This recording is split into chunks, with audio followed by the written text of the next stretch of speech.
الحمد لله الذي خلق الإنسان وكرمه وعلمه من البيان ما لم يعلم،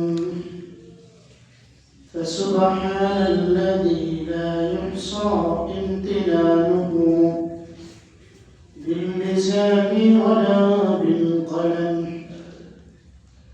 ونشهد أن لا إله إلا الله وحده لا شريك له، لا جد له ولا مثل له ولا مثيل له.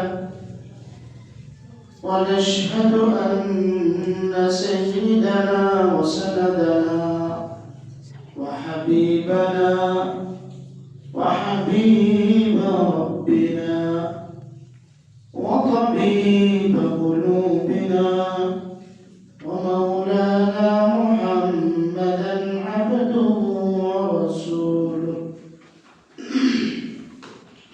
الذي أرسله الله تعالى بالحق بشيرا ونذيرا وداعيا إلى الله بإذنه سراجا وقمرا منيرا. أما بعد فأعوذ بالله من الشيطان الرجيم. بسم الله الرحمن الرحيم.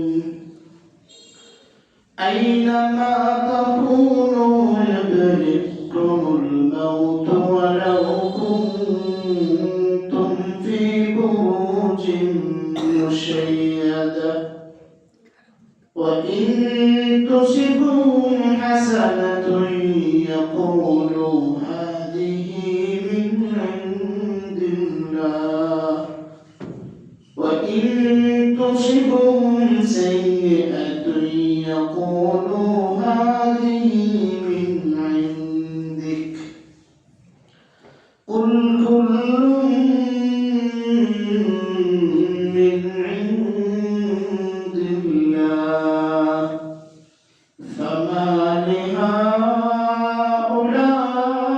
القوم لا يكادون يفقهون حديثا.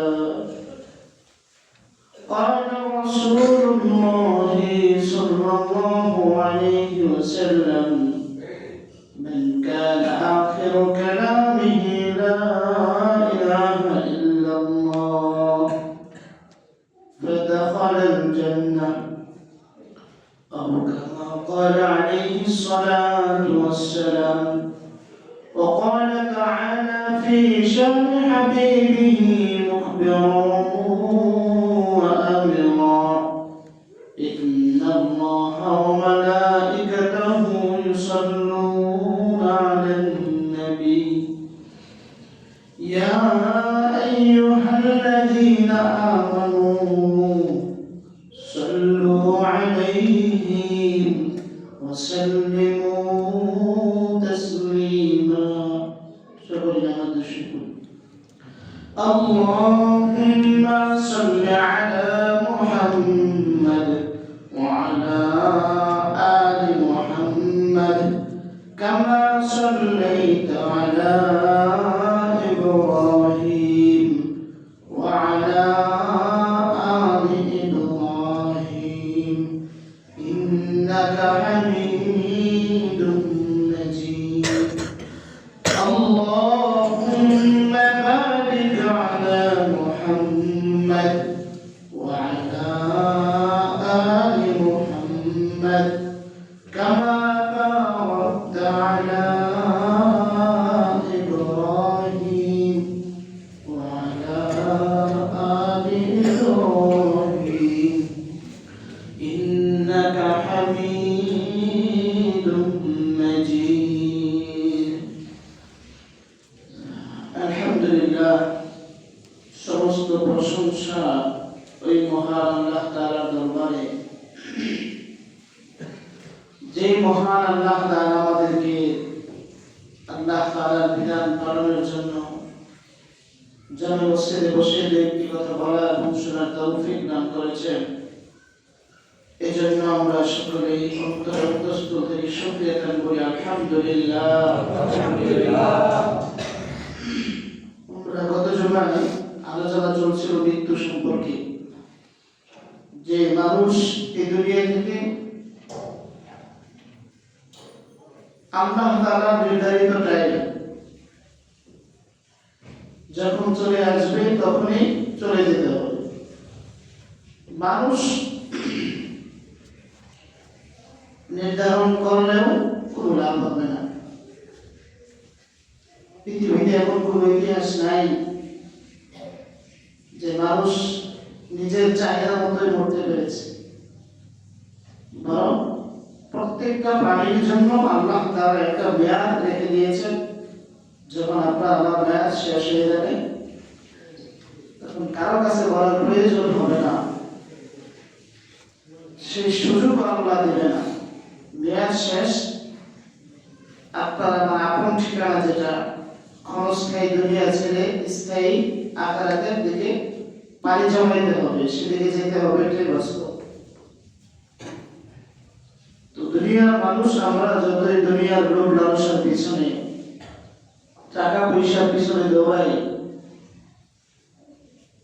দিন শেষে আমাকে দুনিয়াতে যেমন আমি একা আসছি, কবরে আমার পরিবার একাই রেখে আসবে।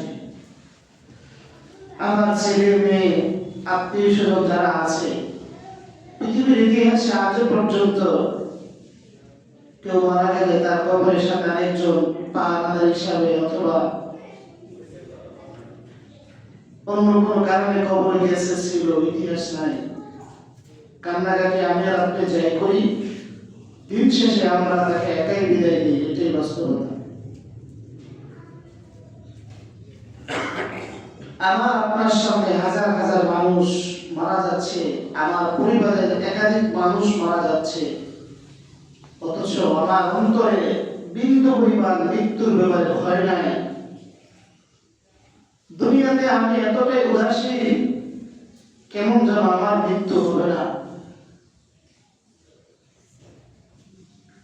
আল্লাহ তাআলা যে যৌবনে আমার শরীরে রক্ত যেমন গরম, ঠিক তদ্রূপ এমন একটা সময় আসবে দুনিয়াতে আমি বেঁচে থাকবো, তারপর আমি সব কাজ করতে পারবো না।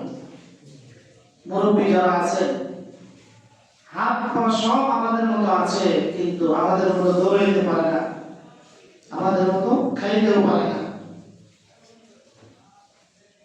তো এমন অনেক মুরব্বী পাওয়া যায়, বা বাসায় আপনাদের আত্মীয় স্বজন যারা ছিল মারা গেছে, নিজের বাবা অথবা দাদা,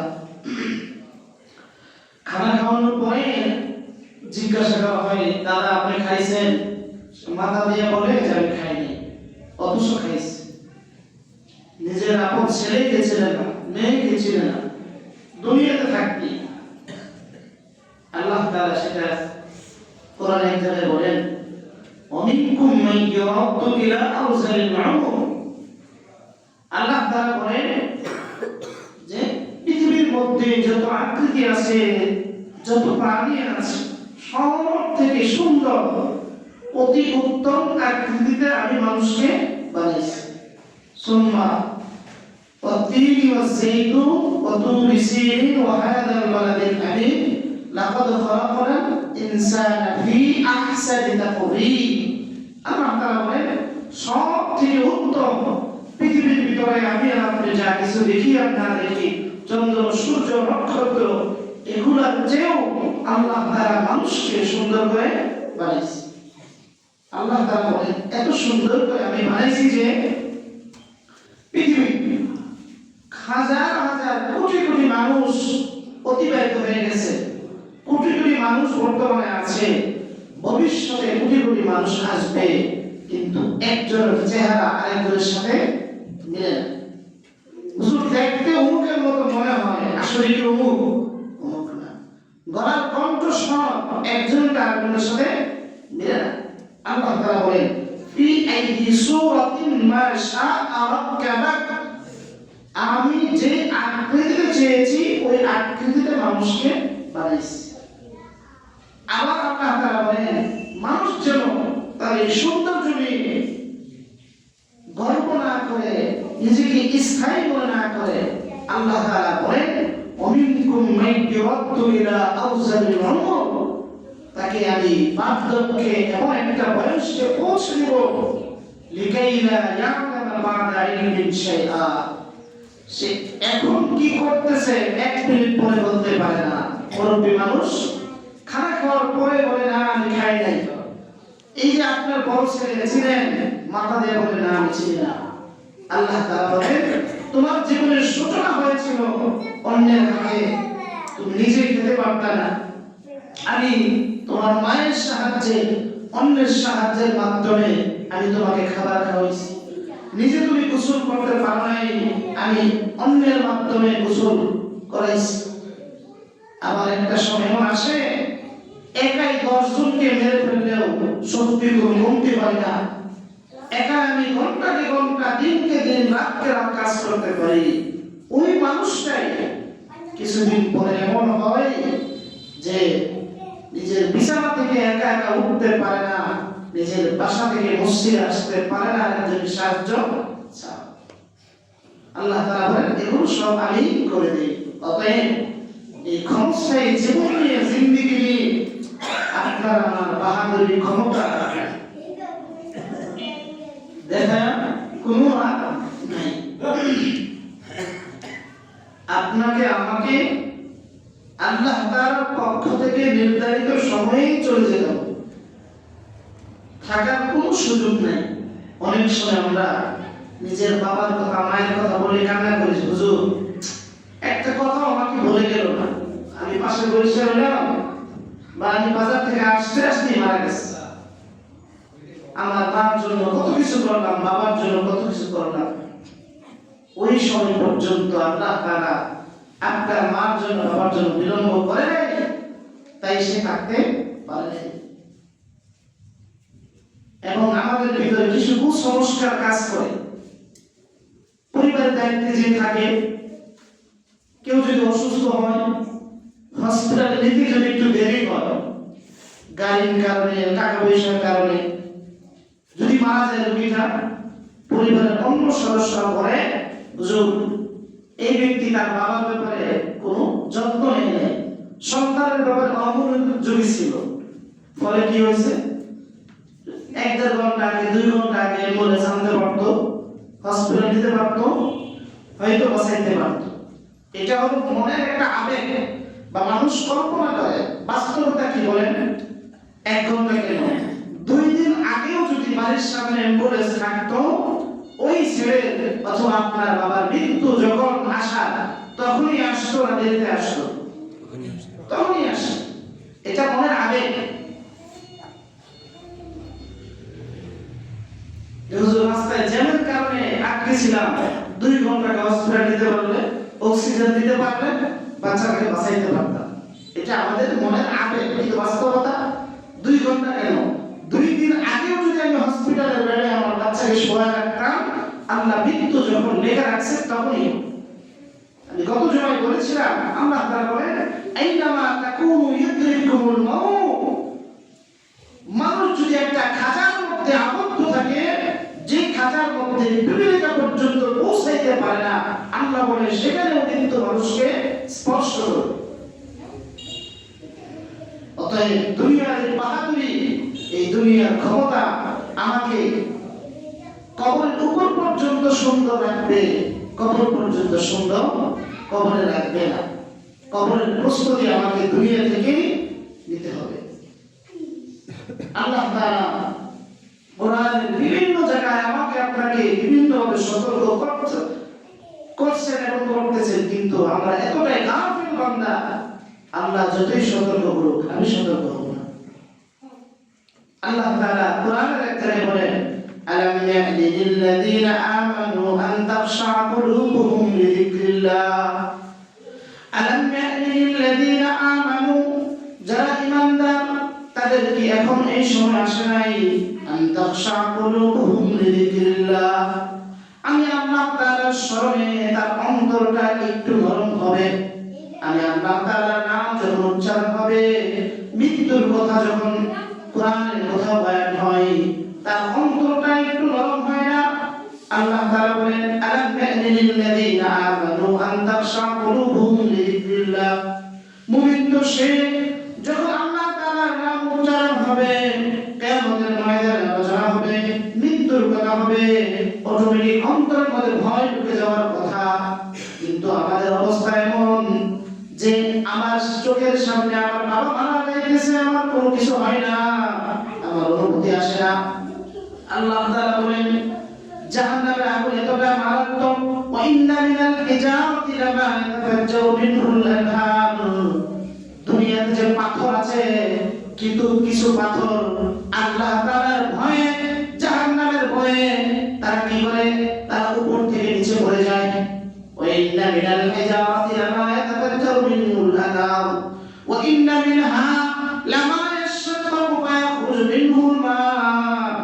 আল্লাহ বলেন, কিছু পাথর এমন আছে যারা আমি আল্লাহর ভয়ে তারা দ্বিখণ্ডিত হয়ে যায়, তাদের ভিতর থেকে পানি বের হয়। আল্লাহ বলেন, মানুষের অন্তরটা এত শক্ত হয়ে গেল যে কখনোই তারা তাদের অন্তরটা আল্লাহর জন্য নরম হয় না। দিনের কথা তাদের অন্তরে ঢোকে না। মৃত্যুর চিন্তা মানুষ এতটাই উদাসীন হয়ে গেছে, কেমন যেন মানুষ মৃত্যুবরণ করবে না। আল্লাহ তাআলা বলেন, আইনামা তাকুনু ইউদরিকুমুল মাউত ওয়ালাউ কুনতুম ফি বুরুজিন মুশাইয়াদা। একদল মানুষের চিন্তা হলো, হুজুর দুনিয়াতে যে কয়দিন আছি নিজের মন মতো চলি, মৃত্যু বরণ করার পর আল্লাহ যা ইচ্ছা তা করবে। বিষয়টা এমন নয়। আল্লাহ তাআলা বলে, আয়াহসাবুল ইনসানু আইয়াতুরকা সুদা। মানুষকে কল্পনা করে আমি মানুষকে অনর্থক বানাইছি। মানুষ ধারণা করতে পারে, আল্লাহ বলে আমি মানুষকে অনর্থক বানাই নাই। কি জন্য বানাইছি? আল্লাহ বলেন, ওমা খালাকতুল জিন্না ওয়াল ইনসা ইল্লা লিয়াবুদুন। আমি মানুষকে বানিয়েছি একমাত্র শুধুমাত্র কেবলমাত্র আমি আল্লাহর গোলামি করার জন্য, আমি আল্লাহর ইবাদত করার জন্য। যদি আমরা আল্লাহর ইবাদত করতে পারি, আমার দুনিয়াও সুখময় হবে, কবরের জিন্দেগিও সুখময় হবে, এমনকি আখিরাতের ময়দানে আমার কোনো চিন্তা নাই। কারণ যখন আমি আল্লাহর কাজ করব, তখন আল্লাহ আমার সাহায্যকারী হবে। আর আল্লাহ যদি কারো সাহায্যকারী হয়ে যায়, কিয়ামতের ময়দানে আর কারো সাহায্যের প্রয়োজন নাই। আর যদি আল্লাহ কারো সাহায্যকারী না হয়, দুনিয়াতে আমার যত বন্ধু বান্ধব ছিল, কেউ তারা আমার কবরের ভিতরে যাবে না। কবরের উপরেই যত দুঃখ বেদনা থাকবে, কবর পর্যন্ত সব শেষ হয়ে যাবে। এই জন্য আপনার আমার এখন থেকে সিদ্ধান্ত নেওয়া দরকার, দুনিয়াতে আমি 10 বছর থাকার জন্য, আমার ছেলেকে বিবাহ দেওয়ার জন্য, আমার মেয়েকে বিবাহ দেওয়ার জন্য আমি সুন্দর একটা ঘর বানাই, আমার জিন্দেগি সুন্দরভাবে পরিচালনা করার জন্য 5টা 10টা রুম বানাই গেছি, ব্যাংকে অ্যাকাউন্ট করতেছি। বলে কি জন্য? হুজুর আমি তো এখন ইনকাম করতে পারি, একটা সময় আমি ইনকাম করতে পারবো না, আমার ভবিষ্যৎ যাতে উজ্জ্বল হয়। দুনিয়ার মানুষ ক্ষণস্থায়ী ভবিষ্যতের চিন্তা করে স্থায়ী ভবিষ্যতের কথা ভুলে গেছে। অনেকদিন আগে আমার দাদা ছিল, আজ নাই, তারও সেই ভবিষ্যৎ ছিল, কিন্তু সে স্থায়ী ভবিষ্যতের জন্য কিছু করে নাই। আমার ঠিক তদ্রূপ স্থায়ী সেই কবর, সেই মালাকুল মউত আমার জন্য অপেক্ষা করতেছে। স্থায়ী আখিরাতে আমাকে একদিন নিয়ে যাবে। ওই আখিরাতের জন্য আমি আর আপনি কিছুই করতে পারি নাই, শুধুমাত্র দুনিয়াতে থাকার জন্য।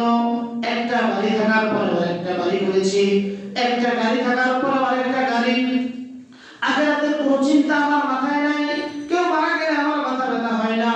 সমাজের ভিতরে যখন একজন মারা যায়, হাজার হাজার মানুষ তার জানাজায় উপস্থিত হওয়ার দরকার ছিল, কিন্তু দেখা যায় মাত্র 1-250-60 জন ব্যক্তি উপস্থিত থাকে। আশপাশের মানুষগুলো সবাই দেখার পর আসে না, সবাই ঘুমায়, চিন্তা করে আমার তো মৃত্যু হবে না, আমাকে তো মৃত্যু স্পর্শ করবে না, আমার আত্মীয় তো মারা যায় নাই। কিন্তু নিজের চোখটা একবার বন্ধ করে দেখেন যে আমি এই মুহূর্তে মারা যাই, দুনিয়ার সুখ, দুনিয়ার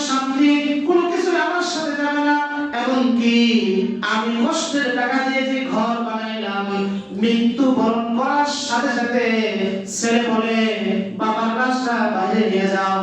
বলে কেন? যে লাশের সাথে হয়তো শয়তান থাকে। এমন দৃশ্য দেখা যায়, বৃষ্টির দিনে যদি কেউ মারা যায়, লাশটা সে উঠানের উপর একটা কাগজ দিয়ে ঢেকে রাখছে, পরিবারের সবাই ওই ঘরের ভিতরে বসে আছে। একবার কি চিন্তা করে দেখেছেন এই লোকের পরিশ্রমের টাকা দিয়ে ঘর বানানো হলো, বৃষ্টির সময় ঘরে তার জায়গা হলো না, তার জায়গায় ওই মাঠের মধ্যে একটা চটের নিচে। দুনিয়াতে যদি এই অবস্থা হয়, আখিরাতে আমার অবস্থা কি হবে? এই যে আমরা একসাথে চলাফেরা করতেছি, এমন তো হতে পারে আগামী জুমায় এখান থেকে একজন থাকবে না। আমার বাবার সাথে আজকে কথা বলতেছি, এমন তো হতে পারে আমার চোখের সামনে আমার বাবা চলে যাচ্ছে। এখানে যারা আছেন অনেক মানুষের বাবা মা দুনিয়া থেকে চলে গেছে, অনেকের আত্মীয় স্বজন দুনিয়া থেকে চলে গেছে। এমন মানুষ আছেন, হুজুর আমি গোসল দিছি, আমি কবরে নামাইছি, আমি কবর খনন করেছি, কিন্তু একবার মৃত্যুর চিন্তা আমার অন্তরের ভিতরে আসে না। হুজুর আমার বাবা তো আমার সাথে কথা বলছে, আমার বাবা আমার চোখের সামনে মারা গেল, হসপিটালে মারা গেল, আমার হাতের মধ্যে মারা গেল। বললাম মারা গেল, তার থেকে কি শিক্ষা নিলেন? হুজুর মনে শুধু কষ্ট। আর তার থেকে শিক্ষা নেওয়া দরকার ছিল, এই ব্যক্তি তো 1 ঘন্টা আগে আমার সাথে কথা বলেছে, এক দোকানে বসে চা খেয়েছে, আমার বাবাকে কত মহব্বত আমি করেছি, হুজুর মার জন্য কত কষ্ট আমি করেছি, আমার মা আমার জন্য কত কষ্ট করেছে। হুজুর সেই মা আজকে রাস্তার পাশে কবরস্থানে জুমা থেকে যাওয়ার সময় আমি মার কবরটা জিয়ারত করি, এতবার ডাকি আমার মা বাবার ডাকে সাড়া দেয় না, আমার বাবার কবরটা জিয়ারত করি, আমার বাবা তো আমার ডাকে সাড়া দেয় না। একজন একেবারে জ্যান্ত মানুষ ছিল, আপনার সামনে মারা গেল, আপনি গোসল দিলেন, আপনি সব করলেন, একবার এতবার ডাকার পরেও একবার আপনার ডাকে সাড়া দেয় নাই, সে কখনোই সাড়া দিবে না। এমন একজন মানুষ আপনার সামনে মারা গেল, এমন একটা দিন আসবে আপনার নিতর দেহটা আপনার পরিবারের সামনে পড়ে থাকবে, কেউ বা কাঁদবে, কেউ বা হাসবে, কেউ আপনার জন্য ভালো দোয়া করবে, কেউ আপনার জন্য বদদোয়া করবে। এই মৃত্যু থেকে পৃথিবীর মানুষ বাঁচতে পারে নাই, হিন্দু হোক, মুসলমান হোক, খ্রিস্টান হোক, কেউ যেহেতু বাঁচতে পারে নাই, অতএব আমিও এই মৃত্যু থেকে বাঁচতে পারবো না, এটাই স্বাভাবিক। অতএব কি করা দরকার? এমন কাজ করা দরকার যাতে করে আমার মৃত্যুটা ভালো হয়, মৃত্যুর সময় আমার কালিমা নসিব হয়। যদি খারাপ মৃত্যু হয়ে যায়, দুনিয়াও শেষ, আখিরাতও শেষ। হাদিসের মধ্যে আসছে একজন কাফের 40 বছরের জিন্দেগি পেয়ে, 40 বছরের কাফের ছিল, মৃত্যুর কিছুক্ষণ আগে যদি কালিমা পড়ে, তার জিন্দেগির যত গুনাহগুলো আছে সব আল্লাহ মাফ করে তার জন্য জান্নাতের ব্যবস্থা করে দেন। সুবহানাল্লাহ। আল ইসলাম ইয়ানহাদিমু মা ক্বাবলা, আমরা যে ইসলামের পবিত্র কালিমা লা ইলাহা ইল্লাল্লাহু মুহাম্মাদুর রাসূলুল্লাহ, এটা যে পড়ি, এটা আমরা স্বাভাবিক মনে করি, আল্লাহ রাসূল বলেন এই কালিমার পাওয়ার, এই কালিমার দাম কতটুকু। আল ইসলামু ইয়ানহাদিমু মা ক্বাবলা, 40 বছরের কাফের যদি এতটুকু শব্দ বলে, আমি আল্লাহর প্রতি ঈমান এনেছি, আল্লাহকে বিশ্বাস করি, রাসূলকে বিশ্বাস করি, আল্লাহর রাসূল বলে তার জিন্দেগীর সমস্ত গুনাহগুলো এই কালিমার পাওয়ারে আল্লাহ মাফ করে দেবেন। সুবহানাল্লাহ। ঠিক তদ্রুপ আপনি 40 বছর নামাজ পড়েছেন, কোন কারণবশত মৃত্যুর আগে বেঈমান হয়ে মারা গেছেন, আপনার পুরা 40 বছরের জিন্দেগি বরবাদ হয়ে যাবে। এই জন্য শেষ ভালো যান, সব ভালো যান। হাদিসের মধ্যে আসছে ইন্নামাল আ'মালু বিল খাওয়াতিম, আল্লাহ রাসূল বলে মানুষের শেষটা নির্ভর হবে। কোন মানুষ যদি জিনা করতে করতে মৃত্যুবরণ করে, কিয়ামতের ময়দানে ওই অবস্থায় সে উঠবে। কোন মানুষ যদি সিজদারত অবস্থায় মারা যায়, কিয়ামতের ময়দানে সমস্ত মানুষ দাঁড়ায় থাকবে, ওই আল্লাহর বান্দা সিজদা করতে থাকবে। ফেরেশতা বলবে আল্লাহ এই সিজদা করে কেন? বলে সে আমার এতটাই মহব্বতের ছিল, তার মৃত্যুটা হয়েছে আমার কুদরতি বা সিজদারত সুবহানাল্লাহ। তার মৃত্যুটা হয়েছে আমার কুদরতি পায়ে সিজদারত অবস্থায়, এই জন্য আজকেও সে আমাকে সিজদা করতে থাকবে। এই জন্য যদি আপনার আমার মৃত্যু যদি ভালো না হয়, শেষ যদি ভালো না হয়, তাহলে কঠিন মুসিবতের দিন আমি কিন্তু ধরা খেয়ে যাব। আমি একটা মাদ্রাসা করেছি, দুইটা মসজিদ করেছি, দুনিয়ার হাজার হাজার কোটি কোটি কোটি টাকা মানুষকে দান করেছি, যদি আমার ঈমান না থাকে, এই মসজিদ মাদ্রাসা আমার দান আমাকে জাহান্নামের আগুন থেকে বাঁচাইতে পারবে না? পারবে? কিছুতেই পারবে না। অনেক হিন্দুরাও মসজিদে দান করে, হিন্দুরাও মাদ্রাসায় দান করে, তারা এই দানের বিনিময়ে আল্লাহ তাআলা তাদের প্রতিদান দিবে, কিন্তু তারা কখনোই জান্নাতে যেতে পারবে না, কারণ ঈমান নামক দৌলত তার ভিতরে নাই, এই কারণে সে জান্নাতে যেতে পারবে না। তিন বন্ধু মিলে হজের উদ্দেশ্যে রওনা হয়েছে, হজ করতে যাবেন।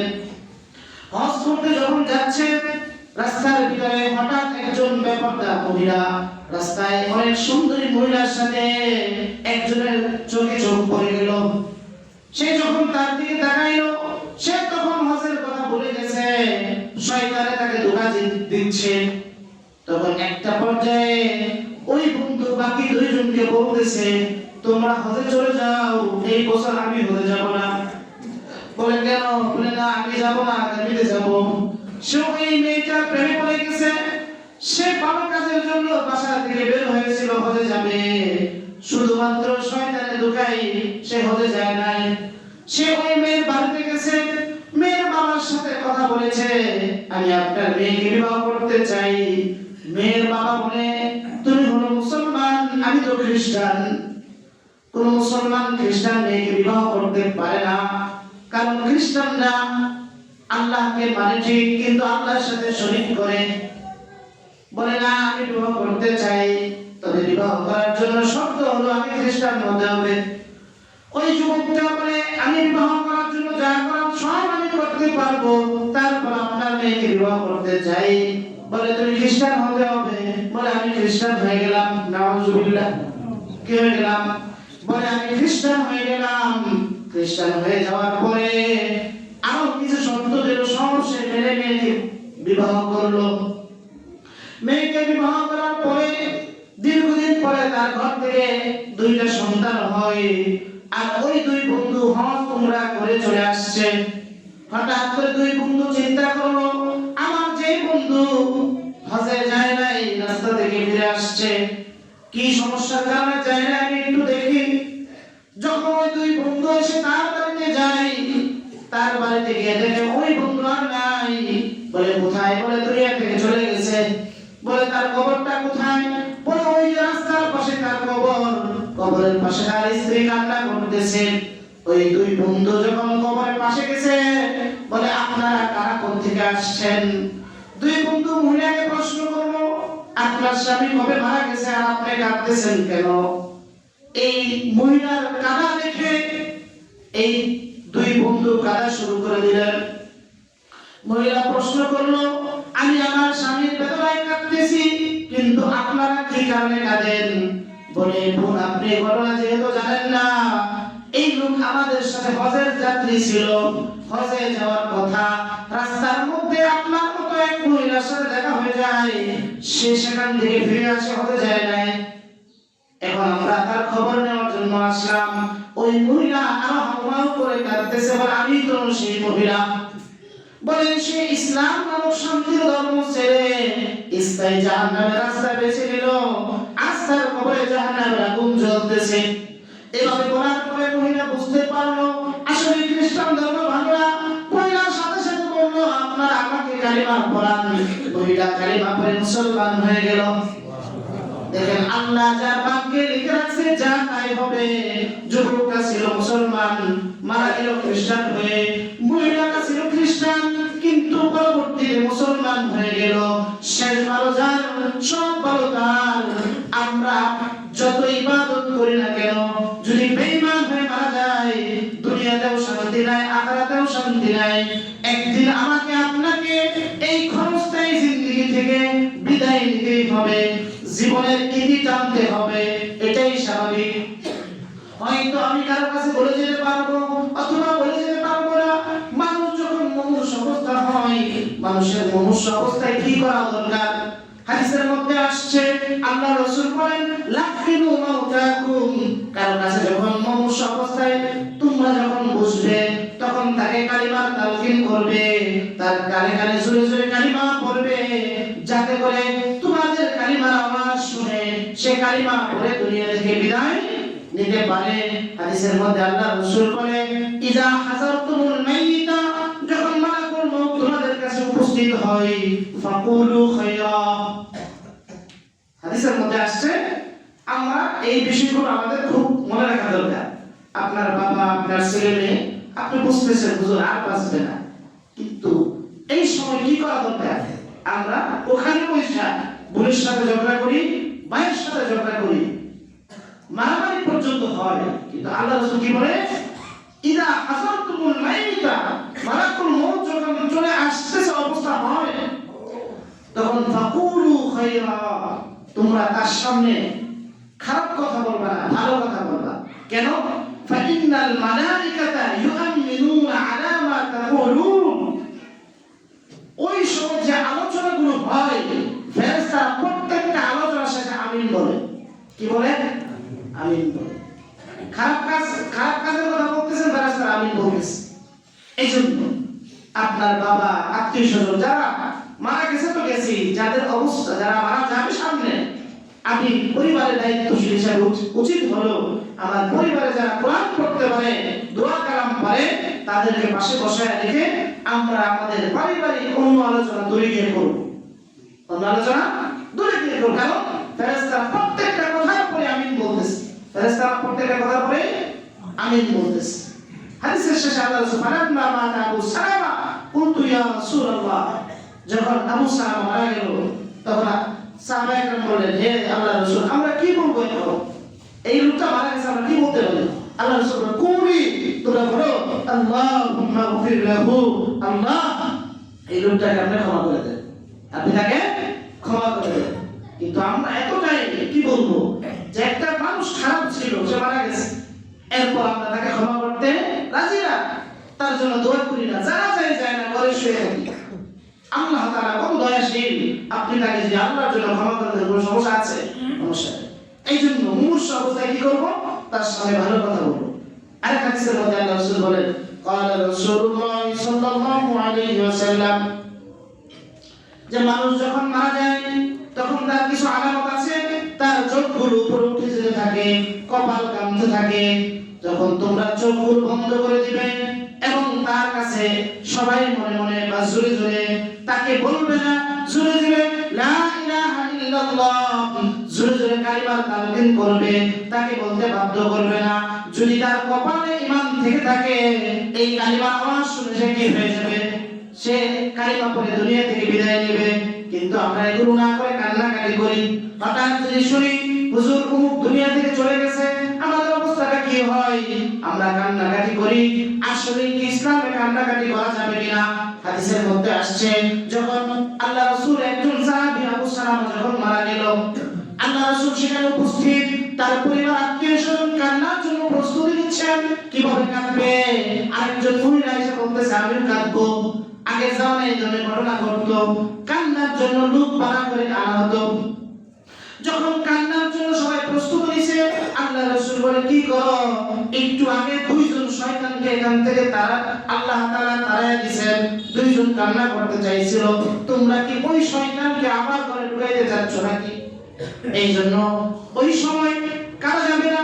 এখন কথা হলো হুজুর আমার নিজের পরিবার টুকরা, নিজের সন্তান মারা যায়, আমি তো সহ্য করতে পারি না। ইসলামে কাদার কোন বিধান আছে কিনা? হ্যাঁ, ইসলামে যতটুকু আছে ততটুকু করা দরকার, যতটুকু নাই ততটুকু করা যাবে না। আল্লাহ রাসূল বলেন ইন্নাল মাইয়িতা ইউআযিবু বিবুকাই আহলি আলাইহি, মৃত ব্যক্তিকে তার পরিবারের কান্নার কারণে শাস্তি দেওয়া হয়, কান্নার কারণে শাস্তি দেওয়া হয়। এখন কথা হলো হুজুর তাহলে কিভাবে কান্না করে শাস্তি দেওয়া হবে না? এক হাদিসের মধ্যে আসছে আল্লাহ রাসূলের একজন সন্তান ছিল ইব্রাহিম।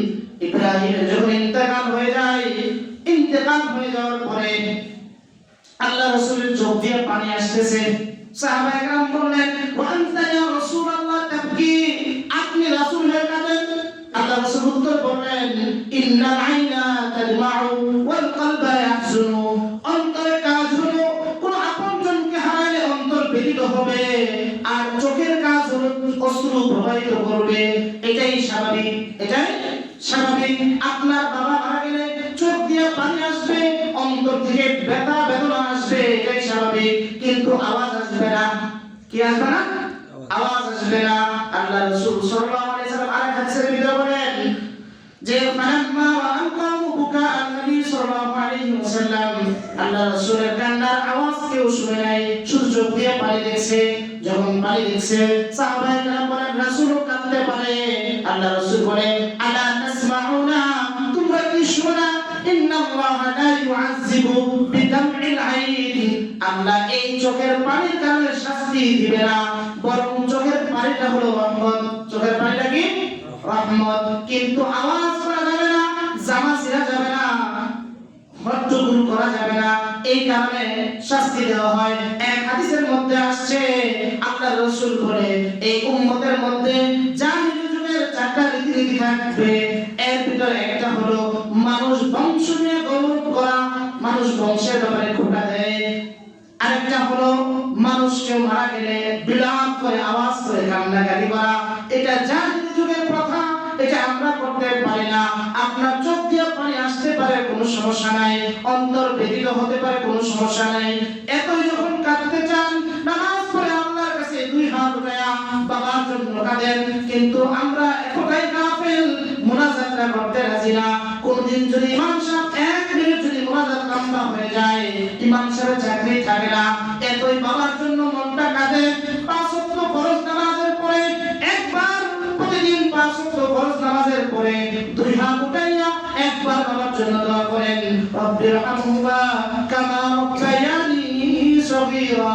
আল্লাহ, আমার পিতা মাতা ছোটবেলায় কত কষ্ট করেছে, আমাকে লালন পালন করেছে আল্লাহ, আর ওই পিতা মাতা কবরে শুয়ে আছে, আপনি তাকে ক্ষমা করে দেন। এটা তো পারি না।